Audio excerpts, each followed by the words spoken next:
You are listening to One Nation Under Crime, a historical, chronological true crime podcast.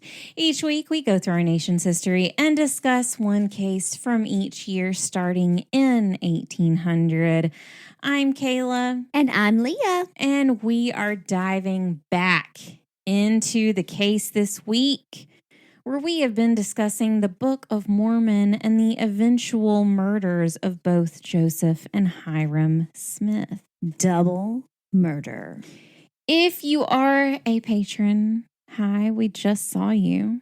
Welcome back. Hi. And if you are one of our normal listeners, you, much like all the other peasants, had to wait 1 week. Wait, are our listeners normal? I mean, I think they're pink starbursts. I mean, they could be the bag of all reds, but right now they're I don't like pink. those bags. Well, that's you, ma'am. Oh, you named me. That was harsh. That was very, very harsh. Well, I think okay, we just so switched here, to water. our patrons are a bag of Starburst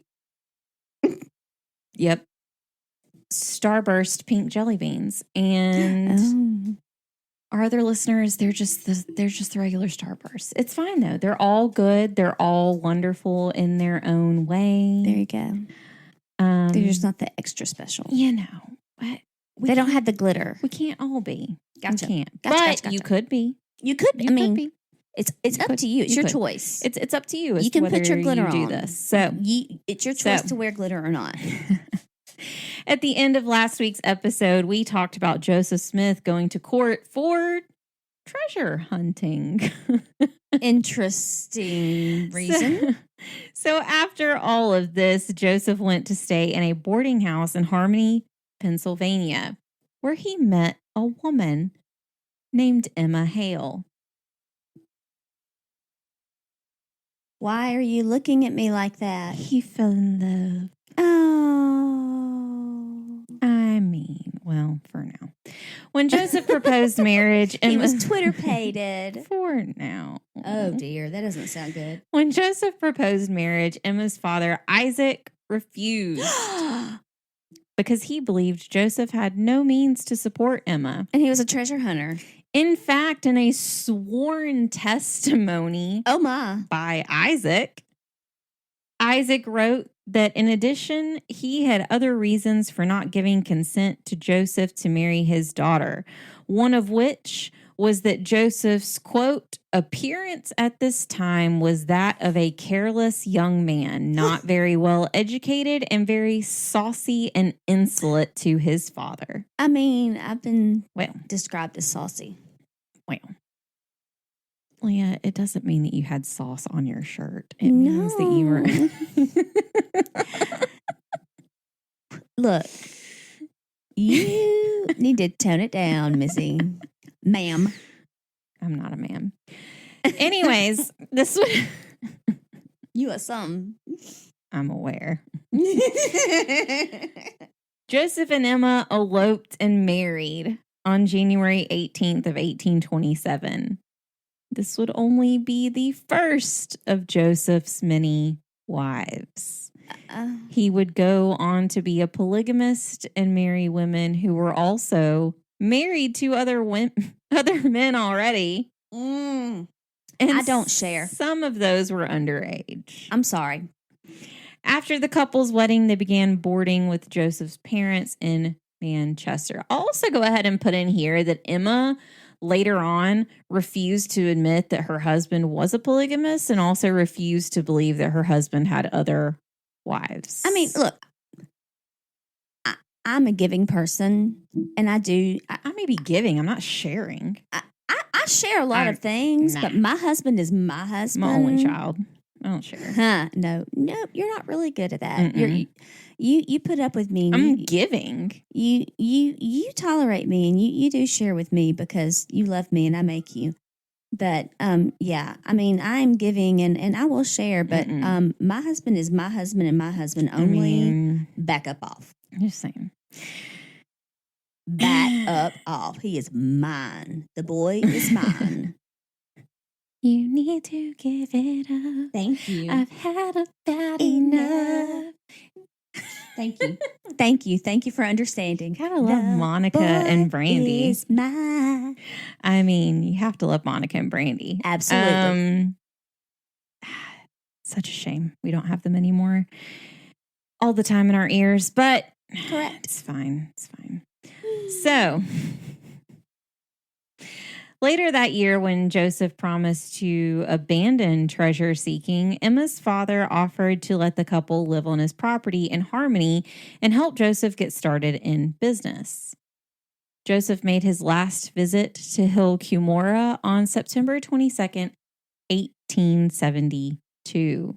And this time he took Emma with him. So remember I said that there was a 4-year difference from the first time he saw the plates to the time he took the plates out of the woods. Mm-hmm. This is when he's about to take the plates out of the woods. So he took Emma with him this last time.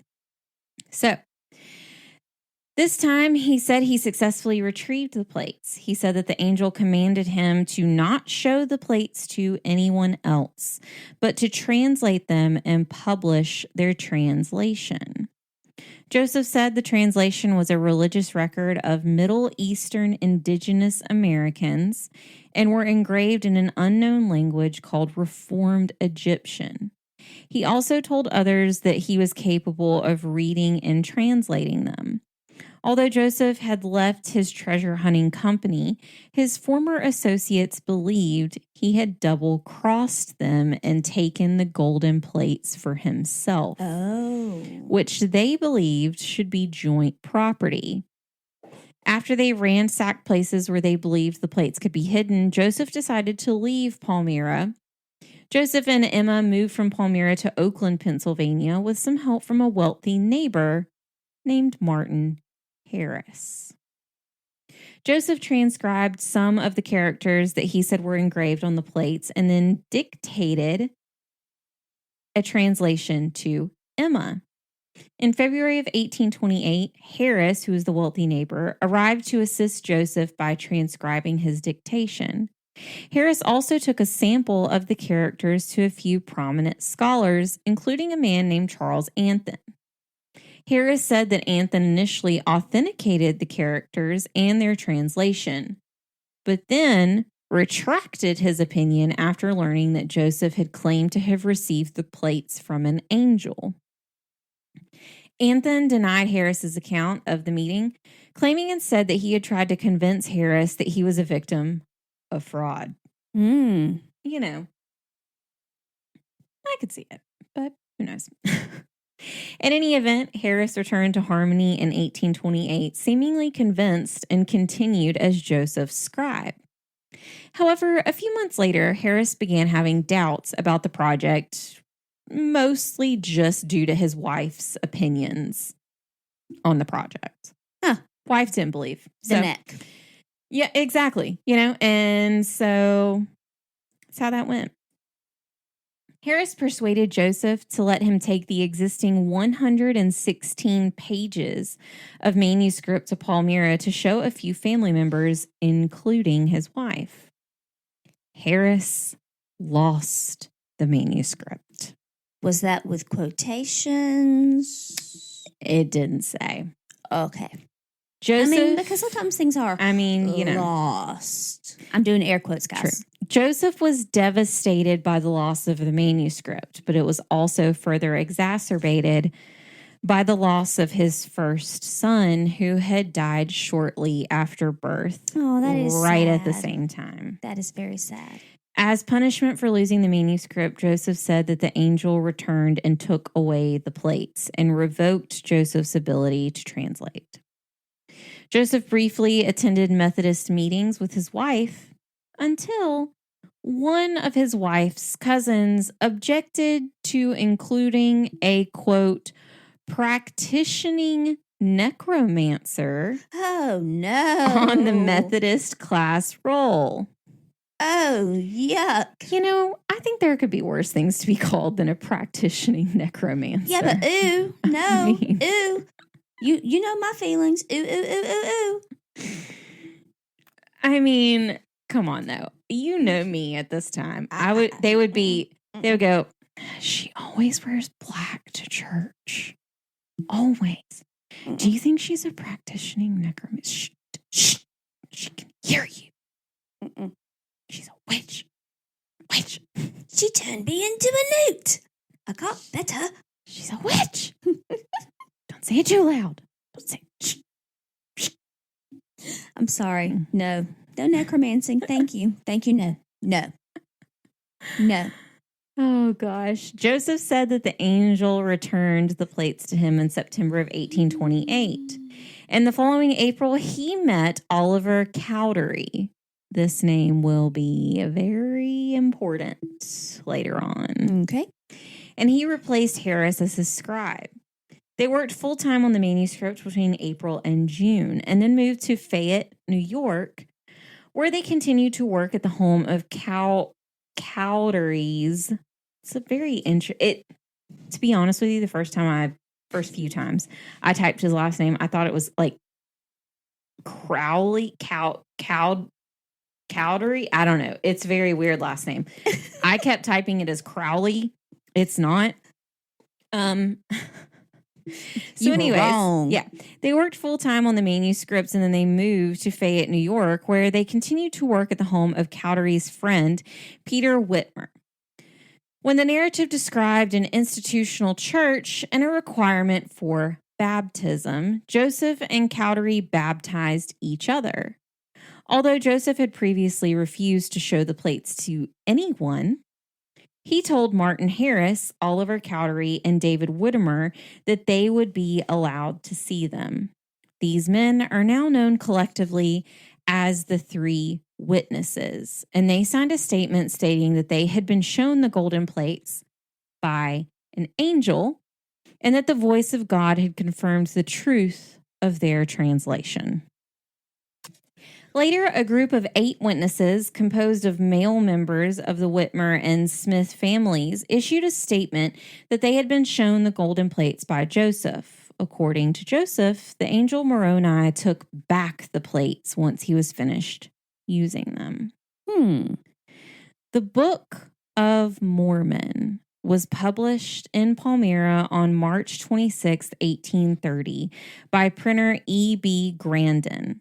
A couple of weeks later, Joseph and his followers formally organized the Church of Christ, and small branches were established in Palmyra, Fayette, and Colesville, New York. The Book of Mormon brought Joseph regional notoriety and opposition from those who remembered the 1826 trial where he was referred to as the glass looker. I mean, because really, how could the glass looker really be? I mean, can't say that I can't not see it. I'm saying. After Cowdery baptized several new church members, the Mormons received threats of mob violence. Before Joseph could confirm the newly baptized members, he was arrested and brought to a trial as a disorderly person. He was acquitted, but soon both he and Cowdery fled to Colesville to escape a gathering mob. Soon after this bit of persecution, Joseph said that Peter, James, and John had appeared to him and had ordained him and Cowdery to a higher priesthood. Joseph's authority was undermined when Oliver Cowdery, Hiram Page, and other church members also claimed to receive revelations. I mean, I guess when you start to say that you can see them and then other people start to say they can see them, you think, maybe I shouldn't say that I can see them. I mean, just saying. Which, you know. Joseph decided to dictate a revelation, which clarified his office as a prophet and an apostle, and declared that only he was held the ability to give doctrine and scripture for the entire church. Oh. So no one else can see visions except me.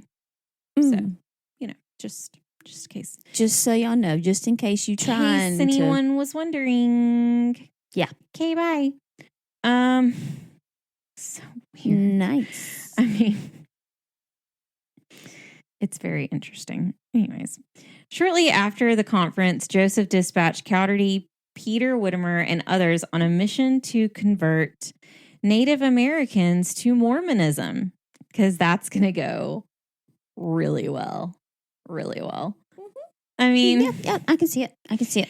Cowdery was also assigned the task of locating the site of the New Jerusalem. On the way to Missouri, Cowdery's party passed through northeastern Ohio, where Sidney Rigdon and over 100 followers of his variety converted to Mormonism, which then more than doubled the size of the Mormon church. Sidney Rigdon soon visited New York and quickly became Joseph's primary assistant. With growing opposition in New York, Joseph gave a revelation stating that Kirtland, Ohio, was the eastern boundary of New Jerusalem and that all of his followers should gather there. Oh, I'll just pick up and let's go. So I've introduced a few names here that are important, and now is a good time to go into them and see where they eventually end up. Several of the early leaders of Mormonism made major doctrinal and leadership contributions to the movement. These included our friend Oliver Cowdery and Sidney Rigdon, who we just discussed. But then there's one more by the name of Brigham Young. Oliver Cowdery is an important member of the early period of the LDS movement between 1829 and 1836. Just as a reminder, he was the first person baptized as a Latter-day Saint. He was one of the 3 witnesses of the Book of Mormon's golden plates, and one of the first Latter-day Saint apostles, and the second elder of the church. Then we have Sidney Rigdon. He was a fiery preacher and was immediately called by Joseph to be the spokesman for the church. Rigdon claimed to have read the entire Book of Mormon in only 14 days and immediately joined the movement, and he was baptized right thereafter. This is the guy that ran into Oliver Cowdery and converted his hundreds of followers to Mormonism, which then doubled the size of the church. The last of the 3 men is Brigham Young, and his name probably sounds familiar. We will likely get into him more. We do a little bit, but his name is pretty notable in the church, so it's kind of good to put him in here. He was the second president of the Church of Jesus Christ of Latter-day Saints for 30 years. He also founded Salt Lake City, just the city as a whole. Just the city. The whole thing. Just, the city that everybody knows. And he served as the first governor of the Utah Territory.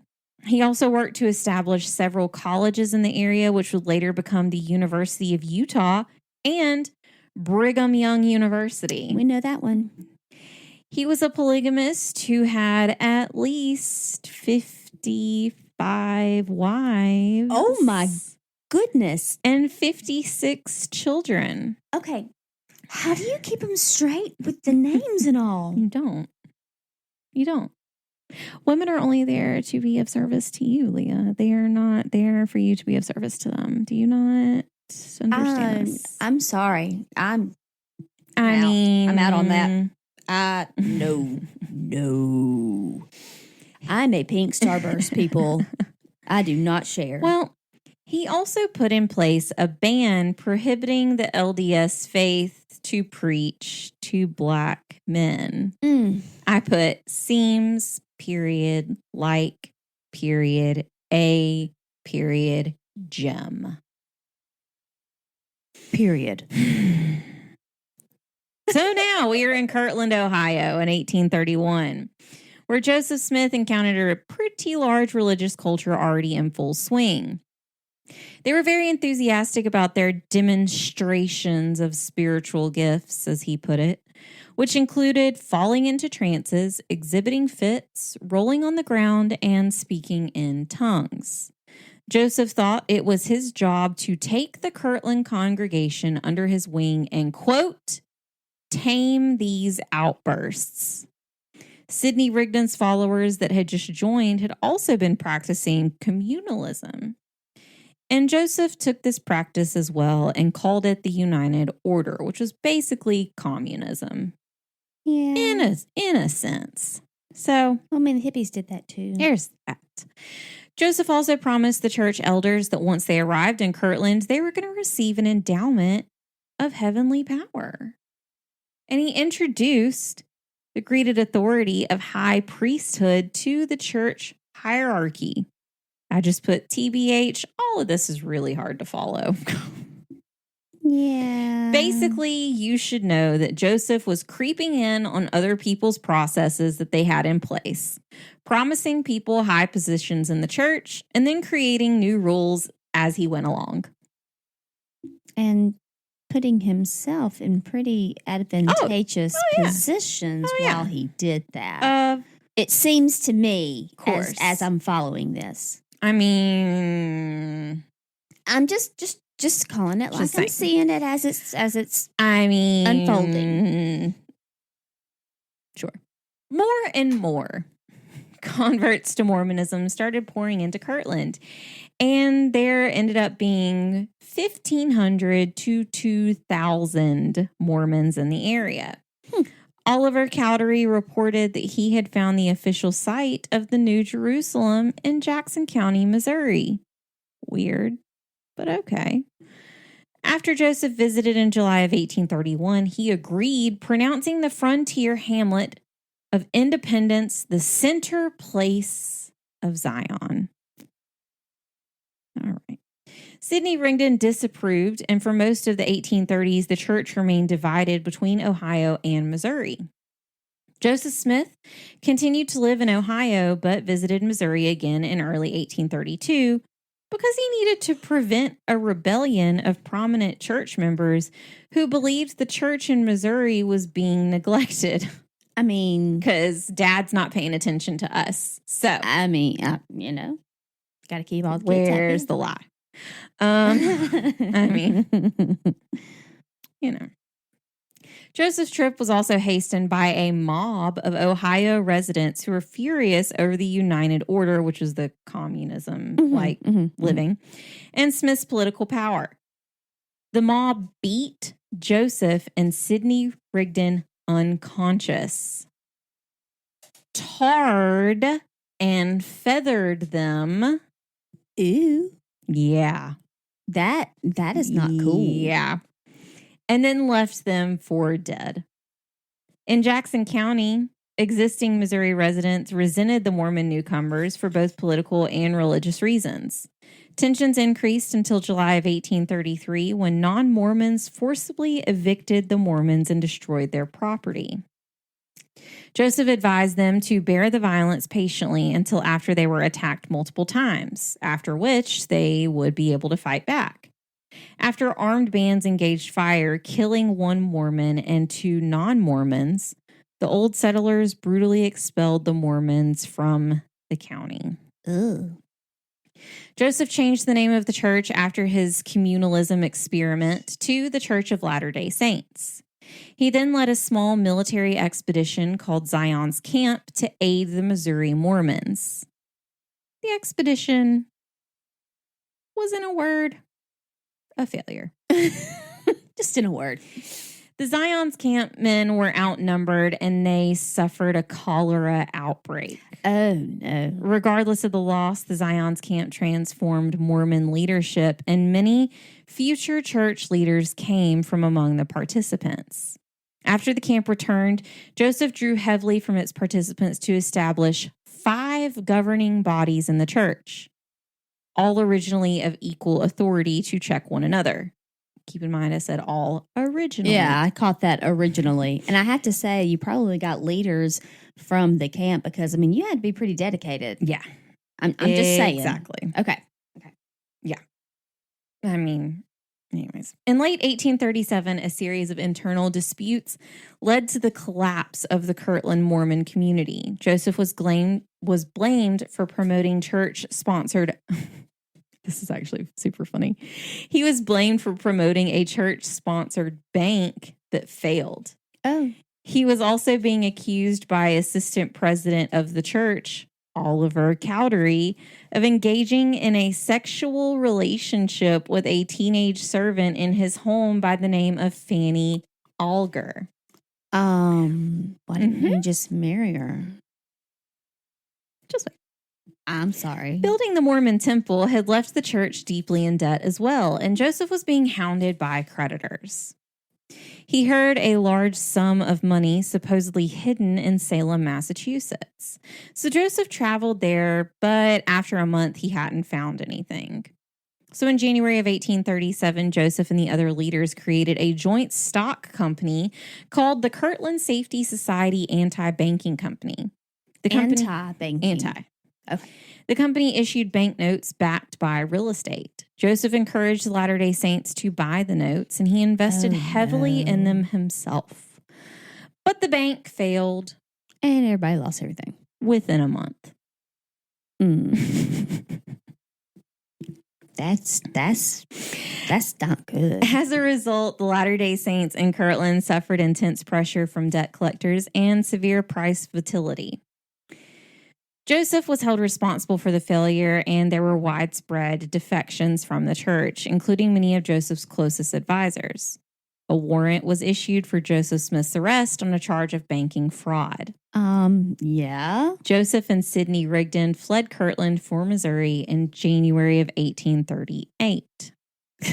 Well, I mean, things didn't go well in Missouri either. The church also took the name the Church of Jesus Christ of Latter-day Saints in Missouri, and they started to build a new temple because that worked out so well in the last place. Thousands of Latter-day Saints followed them from Kirtland to still be with Joseph Smith. And during this time, a church council expelled many of the oldest and most prominent leaders of the church, including Oliver Cowdery. Wonder why? Joseph explicitly approved the expulsion of the group of men, and they were known as dissenters. Political and religious differences between old Missourians and newly arriving Mormon settlers provoked tension between those groups as well. Basically, everywhere Joseph is going, it's mass chaos. Oh. I mean, I wonder, I don't know why. Why do all these people have all these problems wherever they go? I mean, it's obviously all these other people's problems, and it's not him. It's not, I mean, it can't be him. No. I mean, he can't be the common denominator. No. Nope. Joseph's repeated experiences with mob violence led him to believe that his faith's survival required greater militance against anti-Mormons.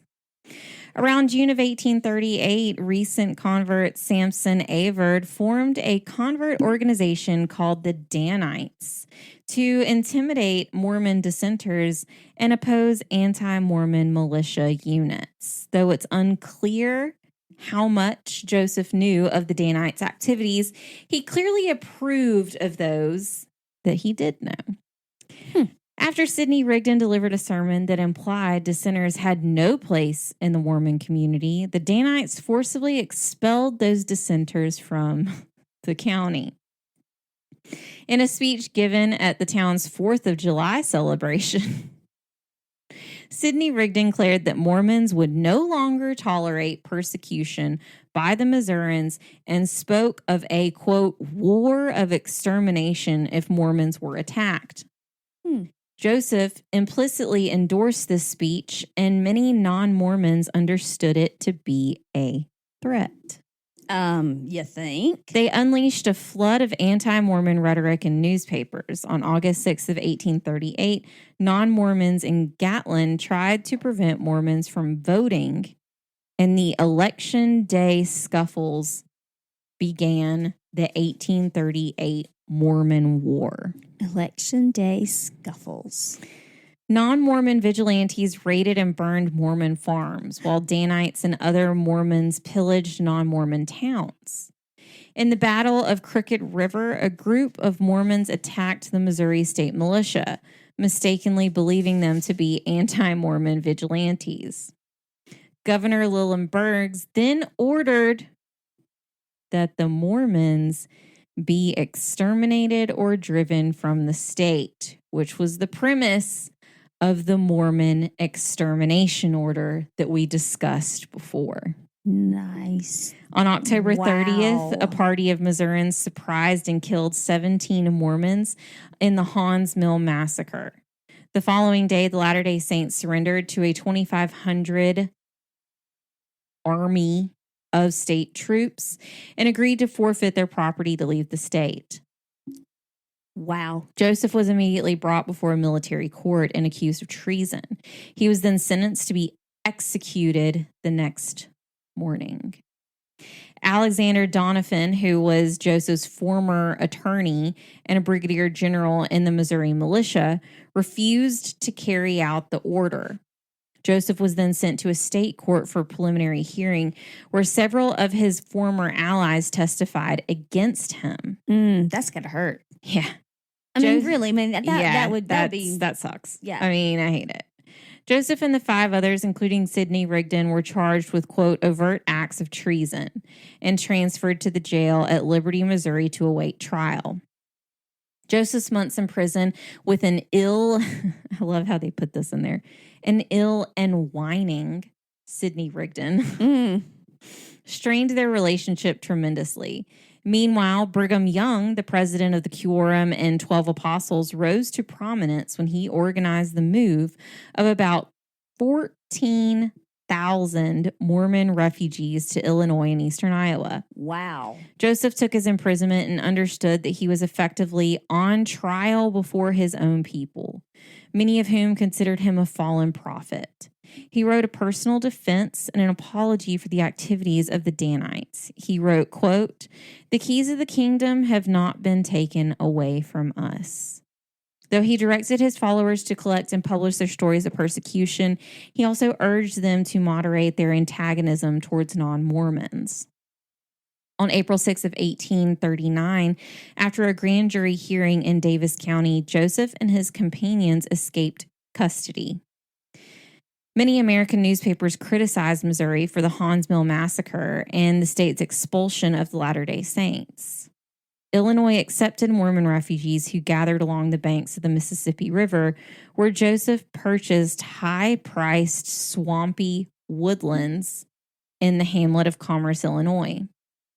Joseph also attempted to portray the Latter-day Saints as an oppressed minority and unsuccessfully petitioned the federal government for help in retaining reparations for their suffering. Joseph Smith attracted a new wealthy and influential convert, including John C. Bennett, the Illinois quartermaster in general. Bennett used his connections in the Illinois legislature to obtain an unusually liberal charter for the new city, which Joseph Smith renamed Nauvoo, which is Hebrew meaning to be beautiful. Oh. The charter granted the city virtual autonomy, authorized a university, and granted Nauvoo habeas corpus power, which allowed Joseph to successfully fight extradition to Missouri. Though Mormon authorities controlled Nauvoo's civil government, the city promised an unusually liberal degree of religious freedom.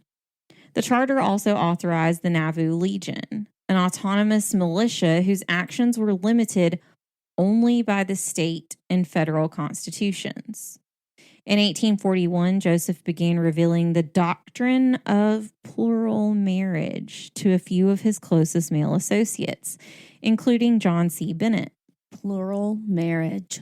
John C. Bennett used it as an excuse to seduce numerous women, wed and unwed. When embarrassing rumors of spiritual wifery got abroad, Joseph forced Bennett's resignation as Nauvoo's mayor. Then, in retaliation, Bennett left Joseph's following and wrote, quote, lurid exposés of life in Nauvoo. Ooh. The early Nauvoo years were a period of doctrinal innovation. Joseph introduced baptism for the dead in 1840. What? And in 1841, a revelation promised the restoration of, quote, the fullness of priesthood. Then in May of 1842, Joseph inaugurated a revised endowment which resembled rites of Freemasonry that Smith had observed 2 months earlier when he had been initiated into the Nauvoo Masonic Lodge. At first, the endowment was open to only men, who were initiated into a special group called the Anointed Quorum. For women, Joseph introduced the Relief Society, which was a service club and a sorority, within which Joseph predicted women would receive, quote, the kings of the kingdom. Oh. In the summer of 1842, Smith revealed a plan to establish the millennial kingdom of God, which would eventually establish the theocratic rule over the entire earth. At this time, popular opinion had turned against the Mormons. After an unknown assailant shot and wounded Missouri Governor Lilburn Boggs in May of 1842, anti-Mormons circulated rumors that Joseph's bodyguard was actually the shooter. Though the evidence was circumstantial, Boggs ordered Joseph's extradition. Certain he would be killed if he ever returned to Missouri, Joseph went into hiding twice during the next 5 months before the U.S. District Attorney for Illinois argued that Joseph's extradition would be unconstitutional. In 1843, enemies of Joseph convicted of a reluctant Illinois Governor Thomas Ford to extradite Joseph to Missouri on an old charge of treason.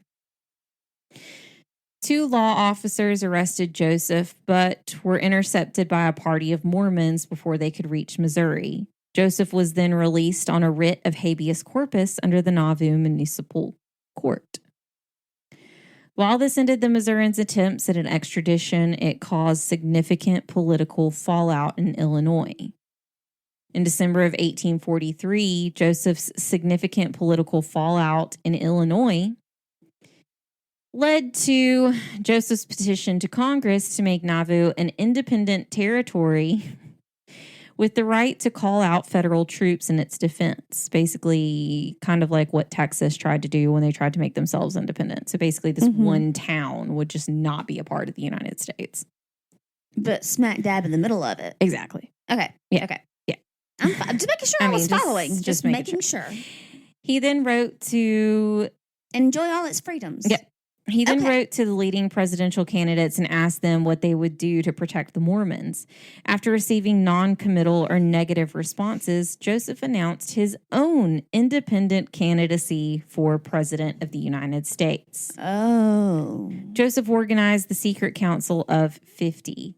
Joseph said the council had authority to decide which national or state laws Mormons should obey. Oh. We can pick and choose which laws to obey? You didn't know that? That is Glad so you know now. Interesting. The council was also able to select a site for a large Mormon settlement in Texas, California, or Oregon, where Mormons could live under theocratic law beyond other governmental control. In the spring of 1844, tensions finally overflowed, and a group of about 300 dissenting Mormons headed by former Mormon counselor William Law, started holding meetings to voice their outrage over the practice of polygamy and Joseph's ever-growing power in Nauvoo.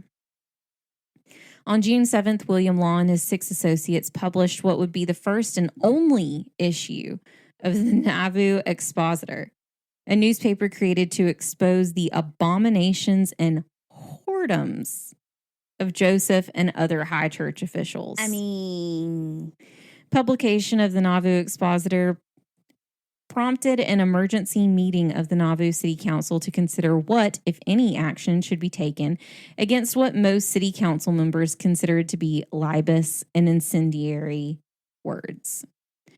On June 10th, the council adopted an ordinance that declared that the Expositor be a public nuisance.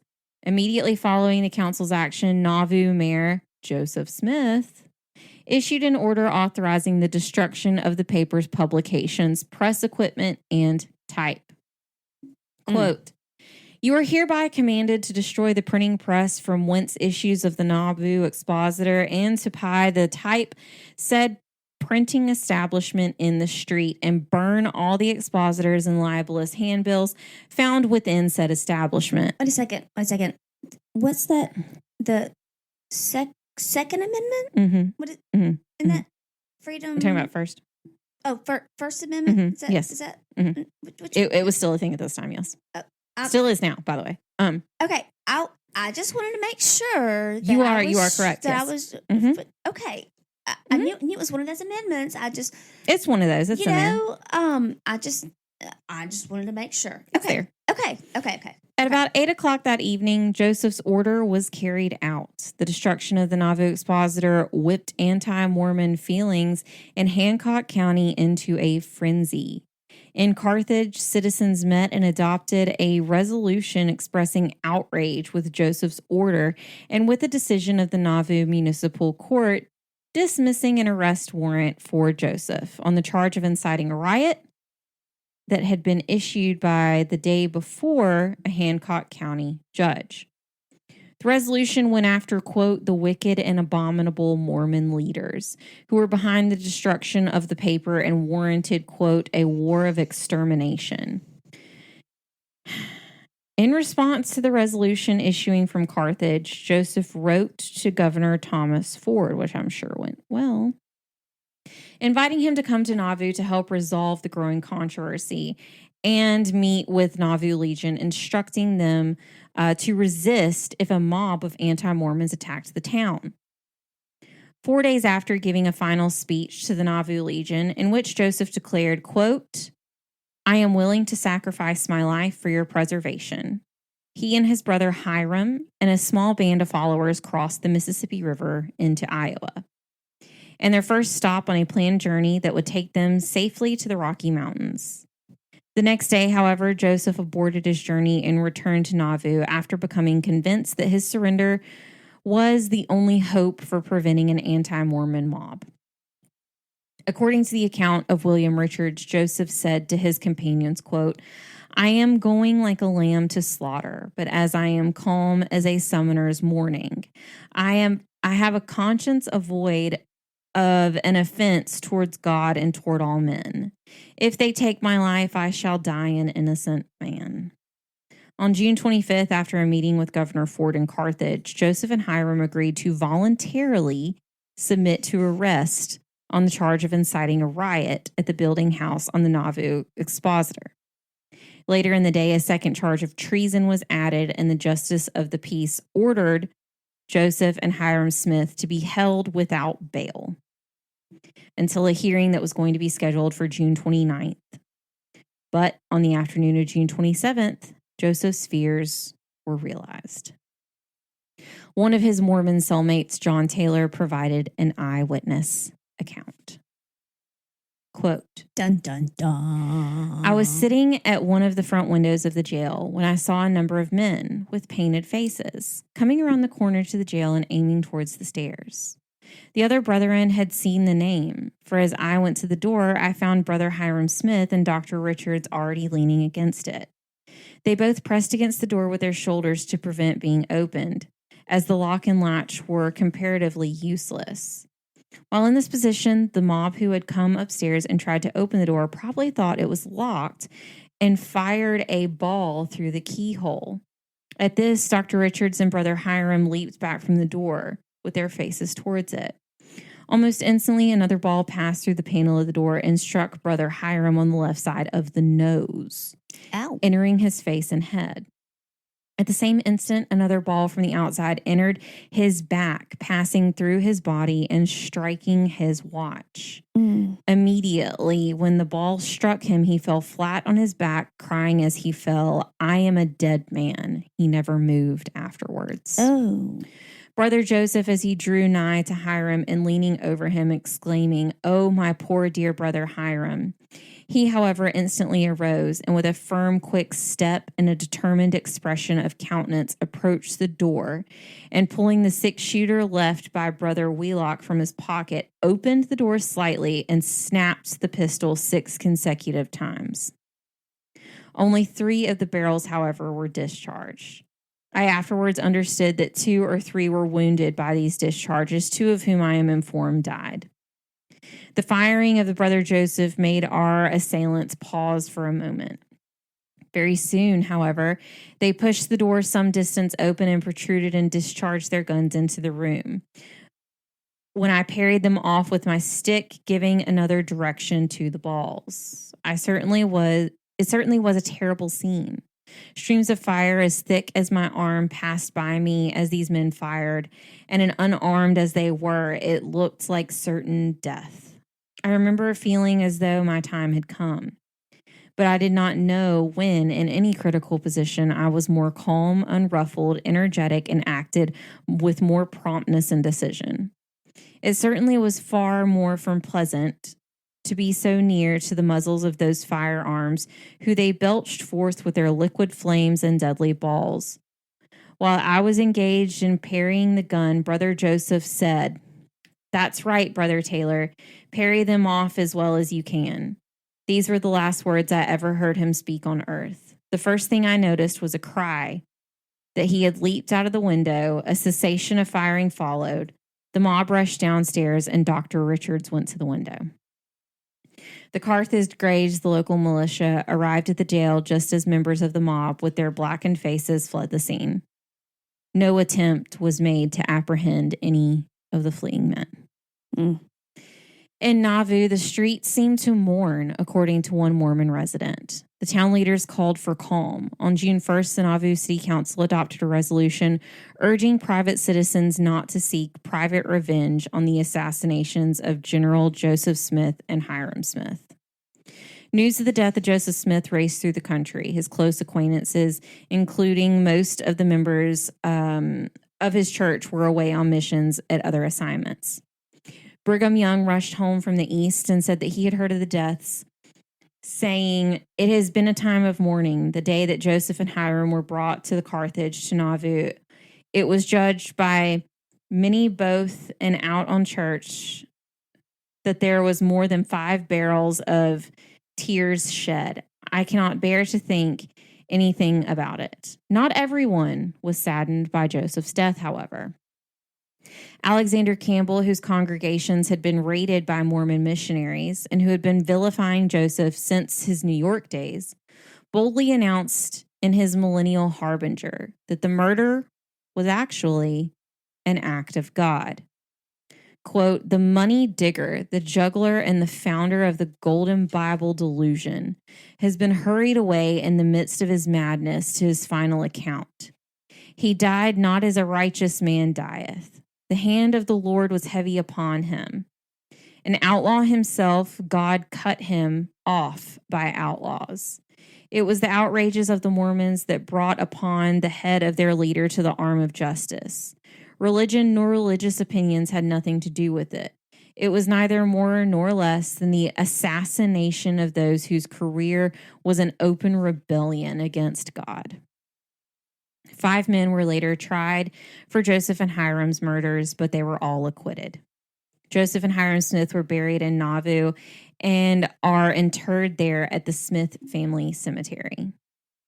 After his death, non-Mormon newspapers were almost unanimous in portraying Joseph Smith as a religious fanatic. But within Mormonism, Joseph is remembered first and foremost as a prophet, martyred to seal the testimony of his faith.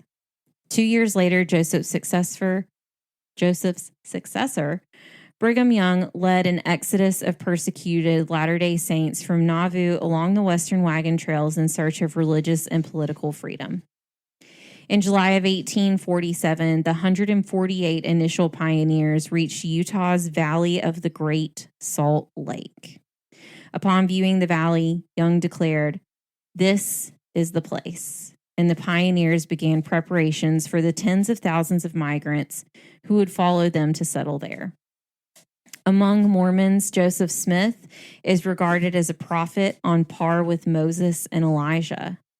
Later in 2015, later in a 2015 compilation of the 100 most significant Americans of all time, Smithsonian Magazine ranked Joseph Smith first in the category of religious figures. Memorials to Joseph include the Joseph Smith Memorial Building in Salt Lake City, Utah, the Joseph Smith Building on the campus of Brigham Young University, and a granite obelisk that marks his birthplace. And that is the story of the murder of Joseph and Hyrum Smith Wow. in the Mormon church. Wow. Scandalous. So he never made it to Salt Lake. No, never did. That's why Brigham Young is such a well-known person in the Well, yeah. I mean, thing is because he's the one that actually made it there and considered it like Mormon, I guess, like quote Mormon country. Yeah. So that is that.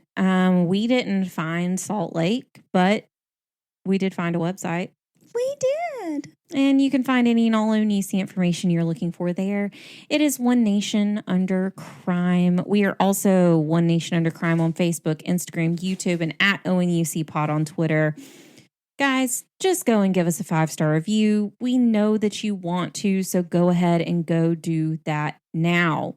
We do have a Patreon where you can go and just, show us all of your love.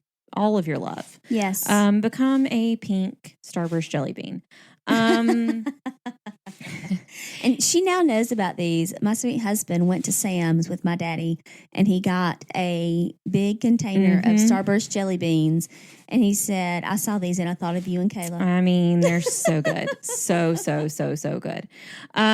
So you can go do that. It's patreon.com/One Nation Under Crime. Thank you guys for listening to this week's episode of One Nation Under Crime. We will see you here same time. Different crime. Next week. And remember, there isn't always liberty and justice for all, regardless of whether you started the Mormon faith or not.